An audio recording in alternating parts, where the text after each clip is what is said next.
Hola amigos, bienvenidos a un nuevo episodio de Camino hacia el Destino. El tema que nos acompaña hoy es tan urgente como antiguo, la paz. Vivimos en una época marcada por guerras, violencia, polarización y una creciente sensación de incertidumbre.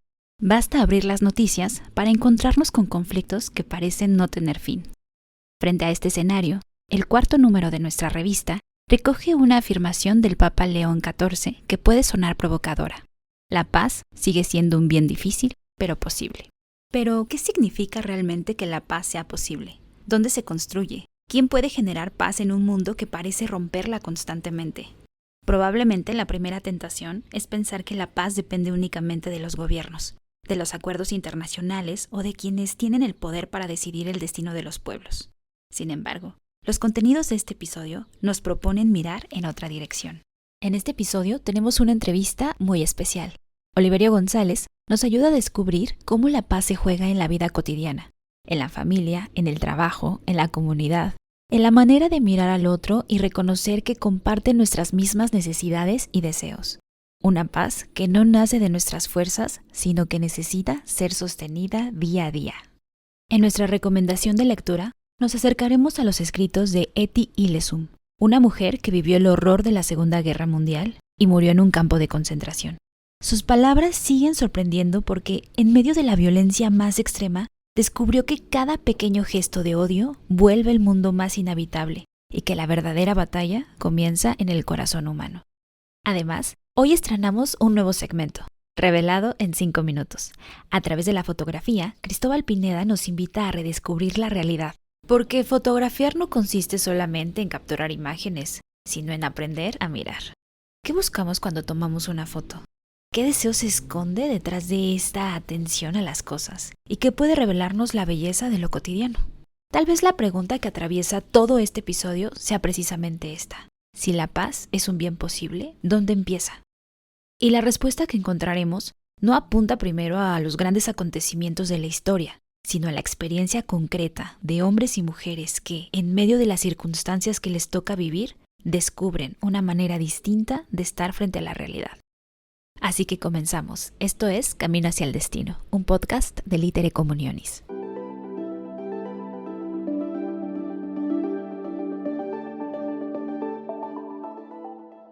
Hablar de paz hoy no es algo ingenuo, es súper provocador, sobre todo cuando la realidad está atravesada por la violencia, el miedo y la incertidumbre. Y sin embargo, la pregunta permanece, ¿la paz es algo que simplemente esperamos o es un desafío que se juega en la vida real? Aquí, en lo cotidiano, queremos ir justo ahí, al lugar donde la fe deja de ser discurso y se vuelve carne, donde Cristo irrumpe en lo concreto y cambia la manera de vivir, de trabajar, de amar, incluso en medio de contextos súper difíciles. Hoy escucharemos a Oliverio González, empresario, padre de familia, amigo, esposo, un hombre que ha decidido quedarse, construir y apostar por la vida en Coatzacoalcos, no desde una idea, sino desde decisiones concretas. ¿Cómo se construye la paz cuando todo parece romperla? Vamos a escucharlo. Oli, cuando hablas de construir la paz, ¿qué significa eso en tu día a día como empresario y como padre de familia? Bueno, construir la paz desde la empresa, la familia, significa cómo miramos al otro, ¿no? Desde los colaboradores, proveedores, todas las vinculaciones que hoy en día son muy importantes en una sociedad polarizada, dividida muchas veces por ciertos contextos. El otro se me da para reconocer que, al igual que yo, tiene una necesidad de ser afirmado, de ser abrazado. Y en ese sentido se vuelve fundamental siempre poder escuchar, poder dialogar y tratar siempre de no imponer una idea, sino de conquistarla con paciencia y con respeto. Y creo que eso también tiene que ver con que uno continuamente esté alimentándose de aquello que permite que uno tenga esta mirada o este juicio sobre el otro, ¿no? Nosotros que compartimos la experiencia de la fe, sin duda hay elementos fundamentales que nos permiten o que nos disponen a tener una mayor capacidad de construir la paz En ese sentido, para mí la Eucaristía diaria, la lectura de los 15 minutos que nos recomiendan en el Movimiento Eclesial de Comunión y Liberación, o escuchar los audios, ¿no? Que ahora creo que es mucho más fácil. Siempre estar alimentándote de aquello que por experiencia sabes que te da vida, que te da una conciencia nueva, ¿no? Y que te permite una conversión continua. Y bueno, eso vale también sin duda para la familia, ¿no? Construir la paz también tiene que ver con situaciones que en lo cotidiano hay que cuidar mucho, estar muy atentos. Por ejemplo, las horas de la comida, ¿no? En la mesa cotidiana, ¿no? Donde se comparte los alimentos, pues ahí siempre son ocasiones para mí privilegiadas, ¿no? Para, sobre todo a mis hijos, preguntarles cómo están, cómo les fue, estar presente. Yo creo que ese sería, ¿no? Tratar de estar presente. No siempre es fácil porque pues todos tenemos preocupaciones, distracciones. Hoy la tecnología, el celular, muchas cosas a veces no generan la posibilidad de realmente estar presentes en la casa o con los hijos, con la esposa. Entonces yo creo que es importante que esos momentos alrededor de la mesa o la oración en la noche, ¿no? Hacer la oración en familia, intentarlo siempre, aunque a veces no es posible por muchas causas, ¿no? O con la pareja, ¿no? Tener ese momento de oración, ¿no? De unidad, pues son importantes, ¿no? Yo creo que hay que darle el espacio, ¿no? Dar el espacio a estar presentes siempre en la casa, ¿no? Y por otro lado, mostrar también en la casa que la casa es un lugar abierto. Yo pienso que también recibir amigos, albergar siempre personas queridas, hacen que la familia entienda que pues no somos una secta, ¿no? Sino que somos algo abierto al mundo, ¿no? Y que cuanto más abrimos la casa a los amigos, a los familiares, cuanto más fomentamos la convivencia, siempre con momentos de memoria, con momentos de un juicio positivo, constructivo, siempre ayuda, ¿no? Yo creo que eso es importante. Y darse cuenta también, hacer un juicio, darse cuenta, ¿no? Muchas veces caemos en dinámicas que no ayudan, normales, es normal a veces pelearse, a veces pues violentarse un poco, ¿no? Porque no estás de acuerdo en algo o caer en dinámicas de chismes, ¿no? Sin darte cuenta o dándote cuenta, ¿no? Empiezas a hablar mal, ¿no? De algo o de alguien y recuperar, ¿no? Recuperar, que es bueno con la familia, con los amigos, recuperar, decir perdón, ¿no? Me equivoqué, decir lo siento, no tenía que hacer esto, ¿no? Y para eso también se nos ofrecen instrumentos en la iglesia muy privilegiados, ¿no? Que nos permiten darnos cuenta, ¿no? De que muchas veces hay cosas que no ayudan, ¿no? La confesión, pues sin duda es una de ellas, ¿no? Entonces, bueno, eso. ¿Y cómo convives con el miedo en un contexto como el que se vive en Coatzacoalcos? ¿Qué te ayuda a no paralizarte o endurecerte? Bueno, en mi ciudad, en el estado, en México, en el mundo, hoy son momentos difíciles. Es evidente que la violencia sigue ganando terreno de muchas formas, en muchos ámbitos. Y claro que uno es muy humano experimentar el miedo, ¿no? Cuando te enteras de las noticias o de ciertos hechos o cuando te suceden algunas cosas muy de cerca, es normal el miedo, ¿no? El miedo se puede superar, claro, y que no te paralice, que no te robe, ¿no? La paz. Y en ese sentido, a mí lo que me ayuda es la presencia de Cristo, la presencia viva de Cristo, que se manifiesta en la compañía que me es dada, es decir, la comunidad, en la comunión con esos amigos que también miran al mismo lugar, miran la centralidad de Cristo para vivir, es que el miedo no te paraliza. Entonces, participar de la vida de la comunidad, estar siempre en una tensión a encontrarnos, a dialogar, a mirarnos, a juzgar juntos, es siempre una posibilidad de no estar solo, ¿no? De no vivir las cosas solo. Compartir, convivir es esencial y creo que gracias a Dios hoy existen lugares, ¿no? Existen muchos lugares donde uno puede encontrar esa presencia carnal de Cristo, ¿no? Una sin duda bellísima es la iglesia y por eso creo que, pues bueno, también tenemos una gran responsabilidad, ¿no? La responsabilidad de no separarnos de ese lugar, ¿no? De ese lugar donde fuimos abrazados, donde fuimos encontrados por Él, con mayúscula, y hacer camino, seguir caminando juntos Yo creo que la noticia muy grande que tenemos es que hay un camino, que hemos encontrado un camino de esperanza que es nuestra comunión, que es sin duda una compañía para la vida. Eso es lo que a mí me ayuda. Por otro lado, ¿en qué sentido tu empresa puede ser un lugar donde se construye paz y no solo una fuente de ingresos? En mi experiencia que vivo hoy en la empresa, me doy cuenta que es muy importante reconocer que la empresa te es dada por alguien más grande, ¿no? Te es dada por Dios, por gracia de Dios, ¿no? La empresa es una bendición y la empresa también es un camino en el que hay elementos muy significativos, como el hecho de que los colaboradores son también personas que te son donadas, ¿no? Para construir algo en común. Y mirar a esos colaboradores mirar su dignidad humana, respetarla, es ya un primer paso de construcción de la paz.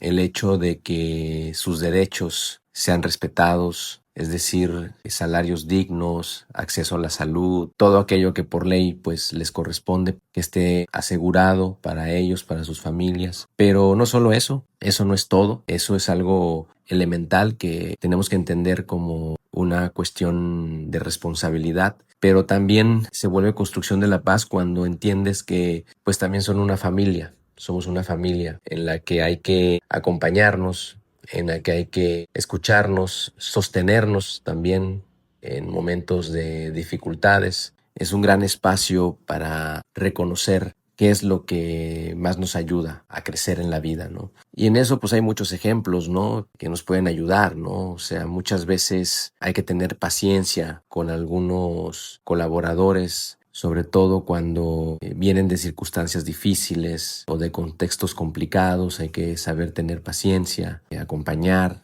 Por otro lado, también hay que saber cuándo también ya no educa, ya no construye a alguien que no está siendo responsable, atento, ¿no? También reconocer que eso muchas veces es una ayuda para el otro, ¿no? El hecho de que se dé cuenta que pues ciertas dinámicas en el tiempo pues tienen consecuencias y que tiene que tomar conciencia. Pero en la empresa, gracias a Dios, nos caracteriza una gran paciencia, un acompañamiento, un construir juntos y bueno, también ser conscientes que no depende de nosotros o no está en nosotros que el otro mejore, ¿no? O sea, también está la libertad de ellos, ¿no? Y eso es un drama, ¿no? Es un drama, pero repito, hay que tener claro que los colaboradores son una familia y que también, como nos pasa a nosotros, aprendemos de ellos, ¿no? Muchas veces aprendemos, muchas veces ellos son los que nos marcan el camino, ¿no? Entonces, valorar la creatividad, valorar el esfuerzo, valorar el sacrificio, incentivar las virtudes, ¿no? Como la puntualidad, la honestidad. Y también ahí es importante perdonar las segundas, las terceras oportunidades, a veces hasta las cuartas, ¿no? Depende, ¿no? Pero bueno, es una bonita aventura la empresa. Yo creo que, repito nuevamente, como personas de fe, que tenemos la posibilidad de tener este espacio privilegiado que es generar un bien a nuestra sociedad, pues es importante tener en cuenta todos estos aspectos, ¿no? Que también eso tiene que ver con lo que eres hacia afuera, ¿no? Hoy en día tienes que entender que no puedes desvincularte, ¿no? De lo que está pasando en tu comunidad, en tu país, en el mundo, ¿no? Que es siempre importante como empresa contribuir, vincularte, ¿no? Con todos los cuerpos intermedios, ¿no? Que interactúan en la sociedad, que tu empresa sea parte de esa construcción, que tu empresa tenga esa conciencia, ¿no? Y nosotros en ese sentido pues siempre hacemos un trabajo, ¿no? Muy continuo, muy consistente de favorecer el bien común, de tomar en cuenta la totalidad de los factores, ¿no? Que la empresa no sea únicamente ganar dinero, ¿no? Generar bienes económicos, ¿no? Que eso no puede estar por encima de la dignidad de la persona ni de el contexto y las circunstancias en las que vives, ¿no? Entonces, bueno, eso yo creo que es un aspecto fundamental.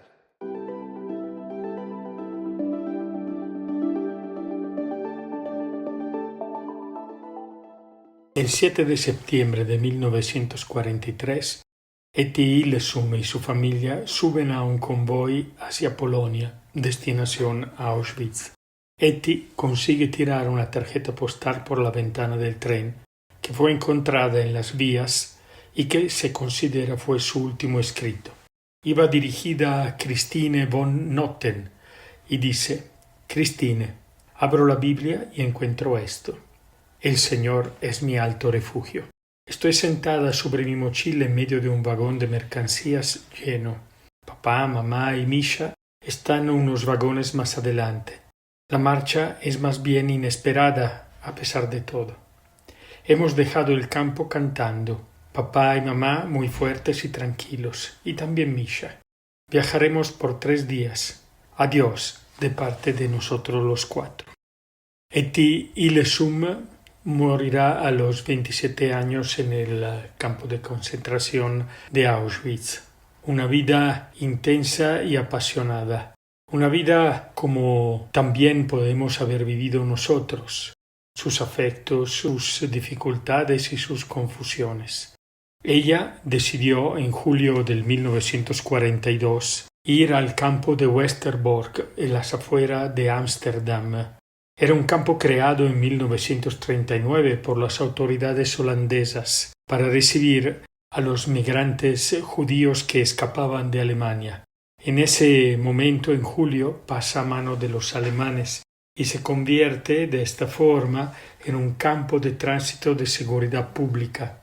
Y de hecho se convirtió en un lugar de colección y detención de los judíos para que posteriormente fueran trasladados a los campos de concentración.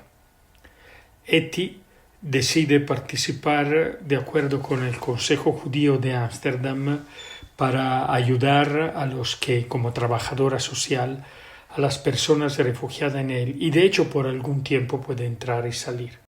Vamos a leer de Etty Hillesum en sus obras completas algunos fragmentos que nos hablan de Etty Hillesum y la paz. En este tiempo tan convulsos, poder volver a mirar una mirada grande, abierta, de quien ha encontrado en Cristo y en Dios la respuesta adecuada.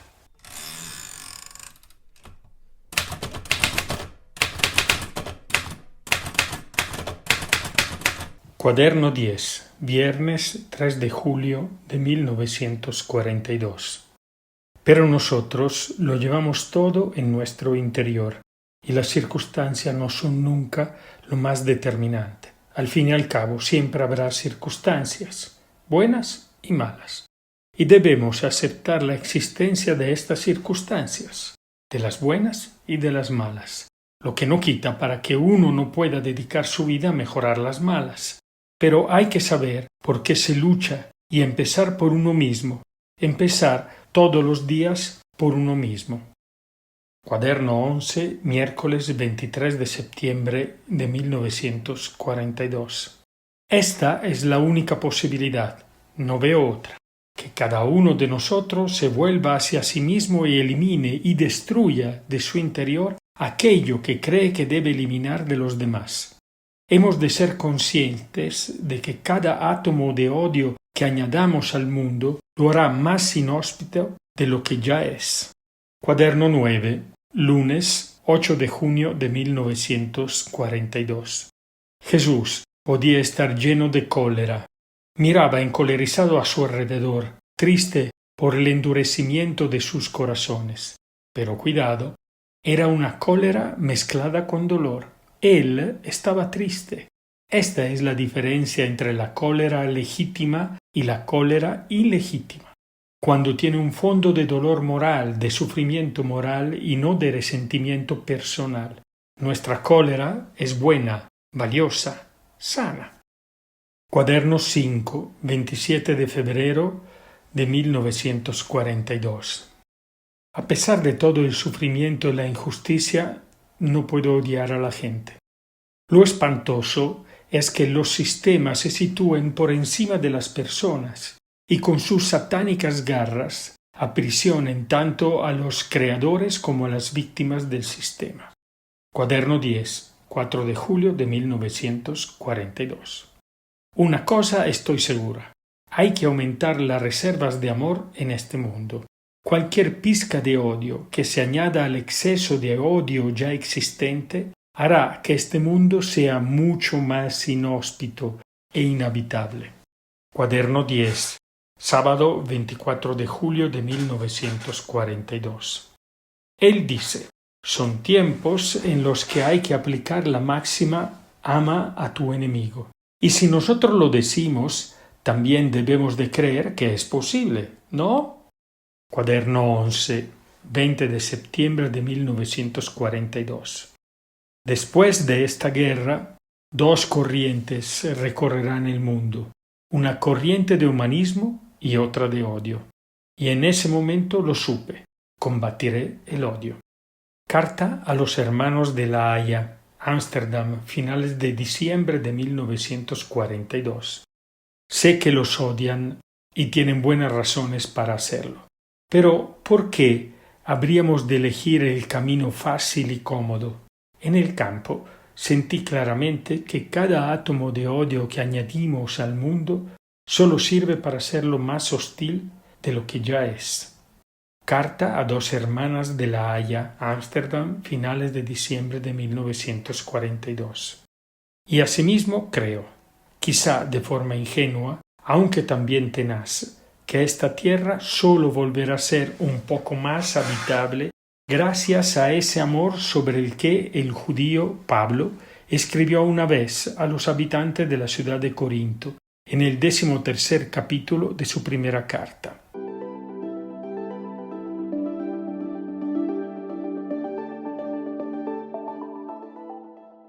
Pues antes de concluir este episodio, queremos presentarles un nuevo espacio que se incorpora a Camino hacia el Destino. Se llama Revelado en 5 minutos y estará a cargo de Cristóbal Pineda. Los que han tomado fotografías saben que una imagen no aparece por sí sola. Hace falta detenerse, mirar, esperar y finalmente revelar aquello que estaba ahí desde el principio, pero que aún no habíamos visto. Quizá algo parecido sucede en la realidad. Muchas veces vivimos rodeados de personas, acontecimientos y detalles que pasan desapercibidos. Sin embargo, cuando aprendemos a mirar con atención, comienzan a revelarse preguntas, deseos y significados que estaban escondidos a plena vista. En este primer episodio, Cristóbal nos propone acercarnos a la fotografía como una escuela de la mirada y como una oportunidad para redescubrir la belleza de lo cotidiano.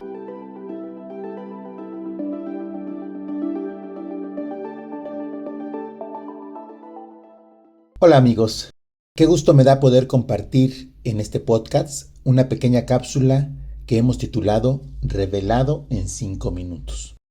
A lo largo de más de 25 años de trabajo en la fotografía, he descubierto que la belleza de tomar fotos consiste, sobre todo, en el ejercicio de encontrarse con la realidad.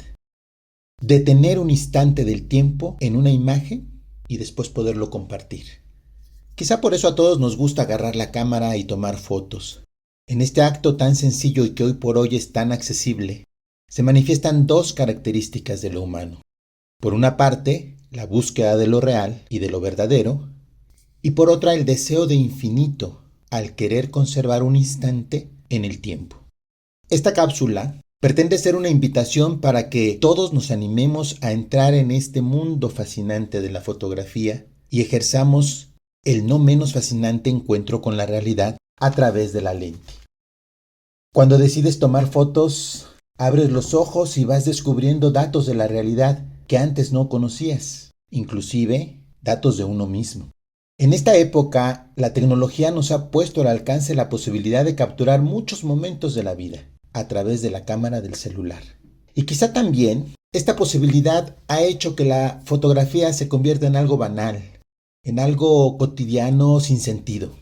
Por eso mi intención es compartir con ustedes mi experiencia como fotógrafo y darles tips para tener mejores resultados y para que disfrutemos cada vez más el ejercicio de encontrarnos con la realidad a través de la lente. Por cierto, recordemos lo que el padre Luigi Giussani nos ha enseñado sobre la realidad. Antes que nada nos dice que la realidad siempre se impone ante nosotros y que el impacto con ella suscita en nosotros un conjunto de exigencias y evidencias que si tomamos en serio, surge en nosotros el sentido religioso. Por eso me encanta ser fotógrafo, porque también es una actividad educativa que nos ayuda al encuentro con la realidad y ser cada vez más humanos y a usar la razón adecuadamente, pues la razón es darnos cuenta de la realidad según la totalidad de sus factores. Esto nos ha enseñado Don Giussani.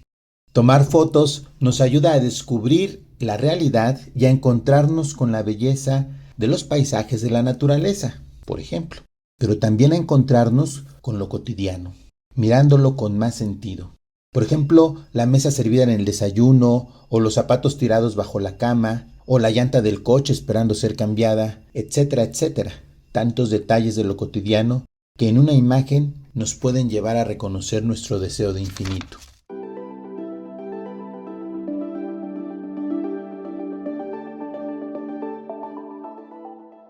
Ahora quiero compartir con ustedes un testimonio que encontramos en la revista número 4 de Litere Communionis. Es una carta de nuestra amiga Raquel de Madrid. Hace unos meses, por circunstancias, tuve una discusión intensa con alguien del movimiento con quien no tenía mucha relación, pero a quien consideras amigo porque pertenece igualmente a esta historia. Encima, la discusión fue por WhatsApp. Él me dijo algo que no me gustó, yo le contesté en el mismo tono y subiendo la apuesta. No sé si en otra situación me habría influido tanto, pero en este momento me bloqueó mucho y estuve varios días con ello en la cabeza. Lo ponía delante del Señor diciéndole, tú verás, esto es tuyo.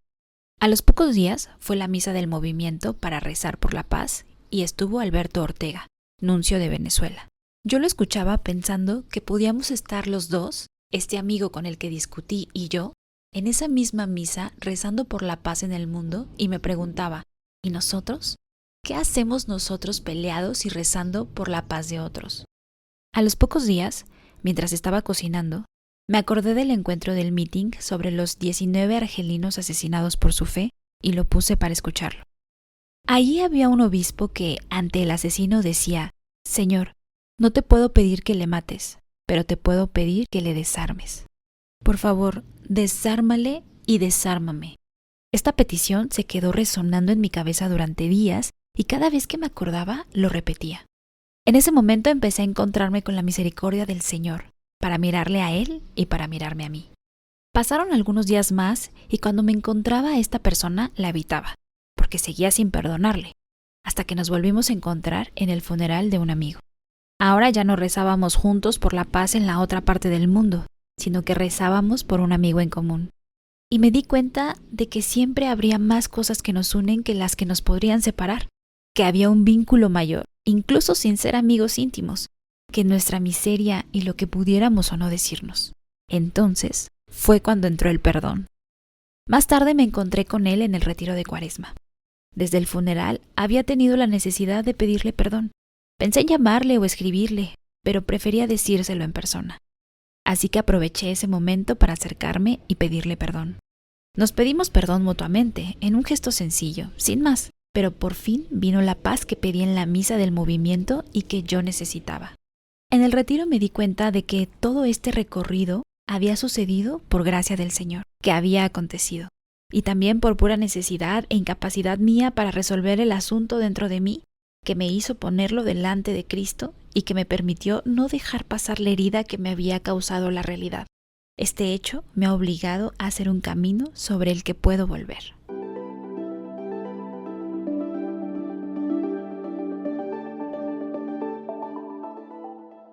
Y bueno amigos, pues así llegamos al final de este episodio. A lo largo de este recorrido hemos escuchado hablar de la paz desde muchos ángulos distintos. Comenzamos con una pregunta que surge frente a los conflictos del mundo. ¿La paz sigue siendo un bien posible? Las historias y testimonios que hemos escuchado parecen responder que sí, pero quizá no de la manera que normalmente imaginamos. Oliverio nos recordó que la paz se construye en la vida cotidiana, en la familia, en el trabajo, en la manera de mirar a los demás. Eti Ilesum nos mostró que incluso en medio de la violencia más extrema existe una responsabilidad personal frente al odio. Y Cristóbal nos invitó a redescubrir la realidad como un lugar lleno de significado y belleza. Finalmente, el testimonio de Raquel nos devuelve a algo muy sencillo y muy humano. Una herida, un enojo, una relación que parecía haberse roto, y quizá, precisamente ahí, podemos descubrir dónde comienza la paz. No empieza necesariamente en los grandes acuerdos ni en las grandes decisiones de la historia. Comienza cuando tomamos en serio aquello que rompe nuestra relación con los demás y no dejamos que la herida se vuelva indiferencia. Comienza cuando, como Raquel, reconocemos que no somos capaces de resolver por nosotros mismos lo que llevamos dentro y lo ponemos delante de Cristo, esperando de Él una posibilidad nueva. Porque, como hemos escuchado hoy de distintas maneras, la paz no es algo que fabricamos con nuestras propias fuerzas. Es un don que Cristo introduce en nuestra vida, una gracia que se nos concede y que, al mismo tiempo, estamos llamados a custodiar cada día. Muchísimas gracias por acompañarnos en este episodio de Camino hacia el Destino. Nos escuchamos en la próxima ocasión.